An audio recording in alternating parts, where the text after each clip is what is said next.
මේ කතා කරන්නේ මීරිගම මහජන ක්‍රීඩාංගණය පැවති සැනකෙළි භූමියේ ඉඳලා හරියටම රෑ 10ට අපේ සැනකෙළි නැවැත්තුවා. මොකද මේ ලංකාවේ දැන් මේ වෙනකොට අපේ බඩු කුඩු කරලා වටේ තියෙන මේසා අහලා මේ ස්ටේජ් එකට ගල් ගහලා ඔක්කොම විනාශ කරලා තියෙන්නේ. මීරිගම පොලිසියෙන් තමයි නැවැත්තුවේ. හැබැයි මීරිගම අපේ മന്ത്രിතුමා අපිට කිව්වා 11 වෙනකන් කියලා OIC මහත්තයාත් කිව්වා 11 වෙනකන් අවසර දෙනවා කියලා. හැබැයි ආපු ඉන්චාර්ජ් මහත්තයා හරියටම ෂෝ එක ගහගෙන නැවැත්තුවා. මිනිස්සු කුපිත වෙලා බඩු ඔක්කොම කුඩු කරා.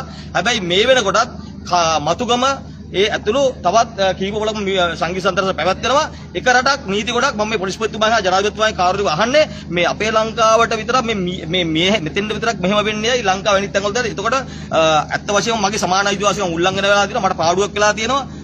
මේ අපි කලාකරුන්ට ලොකු විශාල පාඩුවක් වෙලා මේ අතර සැනකෙළි කාර්යය ලබන මාසේ අපි කාටවත් වැඩ කරන්න බෑ. මොකද මේ විභාගෙනවා. ඒෙන් තමයි ලොකු අසාධාරණයක් වෙලා තියෙන්නේ. මේක ෂෙයා කරන්න ජනාධිපතිතුමා දකින්නකම්ම මේ මීරිගම පොලිසිය විතරයි මේක කරේ. හැබැයි රටේ නීතියක් පවතිනවා නම් මීරිගමට කොළඹටත් හෙට ෆ්ලෑෂ් බෑක් ගහනවා කොළඹ. හැබැයි ඒක එළි වෙනකන් ගහනවා.